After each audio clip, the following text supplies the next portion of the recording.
Hello नमस्कार दोस्तों, मैं संतोष बड़ोदिया स्टडी विद संतोष में आपका हार्दिक स्वागत करता हूं। जैसे हम पढ़ रहे हैं बेसिक मैथ, और बेसिक मैथ में हमने लगभग टॉपिक कंप्लीट कर लिए हैं। और नेक्स्ट टॉपिक है अपना घातांक के नियम। घातांक के नियम क्या होते हैं देखते हैं। पहला क्या होता है, पहला नियम, यदि आधार समान हो और बीच में गुणा का चिन्ह हो तो घातें आपस में जुड़ जाती है। मतलब आधार समान होना चाहिए। जैसे यहाँ ए है और यहाँ है ये है। अब ये घात m और यहाँ n है, मतलब घात अलग अलग है और आधार समान है। तो आगे जाकर आधार तो वही रहेगा लेकिन घातें आपस में जुड़ जाती है। जैसे m प्लस n हो गया। इसका एग्जाम्पल लेके देखते हैं, क्वेश्चन देखते हैं। जैसे दो आधार लिया, यहाँ भी दो आधार है और घात यहाँ अलग ली और यहाँ अलग है। तो आधार तो वही रहेगा लेकिन आगे जाके घात क्या हो जाती है, जुड़ जाती है। बीच में गुणे का चिन्ह है तो ये 3 प्लस 5 घात 2 की घात 8 हो जाएगा। नेक्स्ट देखते हैं इसका दूसरा एग्जाम्पल।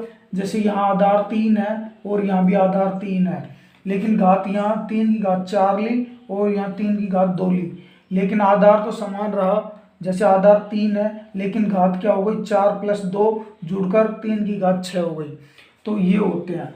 नियम नंबर 2 देखते हैं। नियम 2 क्या होता है, यदि आधार समान हो और बीच में भाग का चिन्ह हो तो घातें आपस में घट जाती है।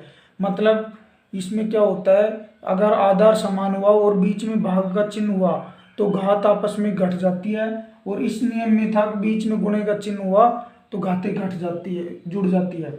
और भाग में है कि घात आपस में घट जाती है। देखते हैं तो देखो a की घात m और जैसे भाग a की घात n है, तो आगे जाके क्या हुआ कि आधार तो वही रहा a, लेकिन घात आपस में क्या हो गई, घट गई। देखो m माइनस n हो गया। नेक्स्ट एग्जांपल देखते हैं। एग्जांपल जैसे यहाँ 2 की घात 3 है और यहाँ 2 की घात 2 है। अब आधार तो दोनों में समान है लेकिन बीच में चिन्ह भाग का है, तो भाग का चिन्ह होगा तो क्या होगा कि घात आपस में घट जाएगी। देखो आधार तो 2 ही रहेगा लेकिन 3 माइनस 2 हो गई घात और 2 की घात 1 हो गई। जैसे यहाँ देखते हैं कि आधार तो यहाँ 3 है, दोनों साइड 3 3 है आधार, लेकिन घात आपस में क्या हो गई, 8 माइनस 5। तो 3 की घात 8 माइनस 5 और 3 की घात 3। और अगर इसको आगे सोल्व करते हैं तो आगे ये कितना हो गया, 27 हो गया। तो ऐसे हैं। नेक्स्ट देखते हैं।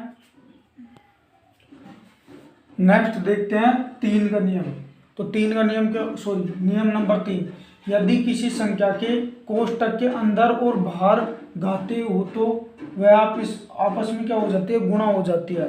मतलब क्या हुई, जैसे ये कोष्टक है तो देखो कोष्टक के अंदर कोई संख्या है और इसके ऊपर घात है और एक कोष्टक के ऊपर फिर घात है, तो इसका मतलब ये है कि घात आपस में गुणा हो जाती है। मतलब देखो यहाँ a की घात m और ऊपर ब्रैकेट लग की घात n है, तो इसका मतलब हुआ कि ये घात आपस में ऊपर घात गुणा हो गई, तो a की घात m इंटू n हो जाती है।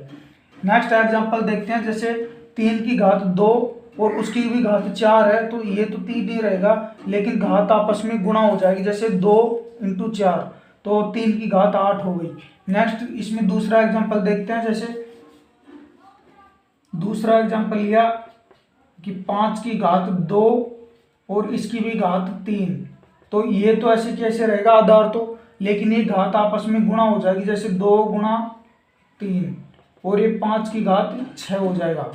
ऐसे लेके अपन बहुत सारे एग्जाम्पल ले सकते हैं, बहुत सारे एग्जाम्पल कर सकते हैं। उम्मीद है समझ में आया होगा। नेक्स्ट देखते हैं नियम नंबर 4, घातांकी नियम में, यदि किसी संख्या के ऊपर घात शून्य है, मतलब शून्य घात हो तो उसका मान हमेशा 1 होता है। मतलब कोई भी संख्या है और उसके ऊपर हम घात 0 लगाते हैं तो उसका मान हमेशा 1 होता है। मतलब जैसे देखते हैं, संख्या देखते हैं। जैसे एग्जाम्पल फर्स्ट देखते हैं। जैसे 2 की घात अपन ने ली 0, तो इसका मान भी हमेशा 1 होगा। जैसे दूसरा एग्जाम्पल लेते हैं कि 8 लिया और इसकी घात 0 लगा दी तो इसका मान भी 1 होगा। हमेशा कोई भी संख्या हो तो उसका मान, उसके मतलब 0 हुई घात तो उसका मान हमेशा 1 होता है। जैसे थर्ड नंबर पे लेते हैं, कोई x का पद या फिर y का हो, x y z कुछ भी हो, a b c d, मतलब x के घात ऊपर भी घात अगर 0 है तो उसका मान भी 1 होगा। नेक्स्ट देखते हैं कि अब बात आती है कि 0 की। अगर इनके सबके ऊपर कोई भी संख्या होती है और उनके ऊपर अगर जीरो घात लगाते हैं तो उनका तो मान हमेशा कितना होता है, एक आता है। लेकिन बात आती है जीरो की, अगर जीरो के ऊपर जीरो घात लगाएंगे तो उसका मान क्या होगा, तो इसका मान हमेशा कभी भी एक नहीं होता है, इसका मान अनंत होता है, इसका मान अनंत होता है। तो अपन ये लेते ही नहीं है मान कि जीरो की घात जीरो क्या होती है, ये मान नहीं लेते हैं। बात आती है इनकी, तो ये कोई भी संख्या हो तो इनके सबके ऊपर अगर घात जीरो है तो उनका मान हमेशा होता है, एक होता है। नेक्स्ट देखते हैं घातांकी नियम में 5 का नियम। तो सॉरी नियम नंबर 5। तो ये क्या होता है, यदि किसी संख्या की घात में ऋणात्मक चिन्ह मतलब माइनस का चिन्ह हो तो वह संख्या एक के भाग में चली जाती है। समझते हैं कैसे होती है।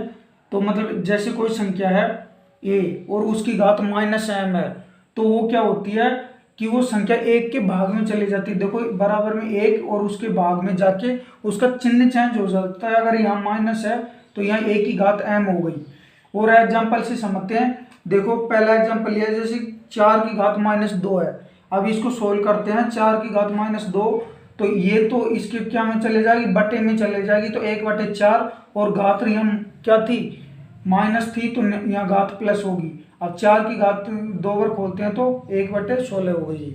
नेक्स्ट दूसरा एग्जाम्पल देखते हैं, जैसे 3 की घात -3 है, तो 1 बटे और एक घात कहाँ चले जाएगी, पूरी पूरी संख्या इसके बटे एक के बटे में चले जाएगी। लेकिन जो घात है, घात का चिन्ह चेंज हो जाता है, तो इसका चिन्ह क्या हो गया, प्लस का। और 3 की घात 3 बार खोलते हैं तो 3 तिया 9 और 9 तिया 27 होता है। तो 1/27 इसका आंसर होगा। जैसे नेक्स्ट एग्जांपल लेते हैं थर्ड, जैसे लिया कि 5 की घात -1 लिया, तो ये क्या होगा, 1/5 की घात कितना हो जाएगा, 1। मतलब घात का चिन्ह चेंज हो जाएगा और ये क्या हो जाएगा, 1/5 हो जाएगा, 1/5 हो जाएगा। तो ये ऐसे होते हैं। उम्मीद है घातांकी नियम समझ में आए होंगे। धन्यवाद जी।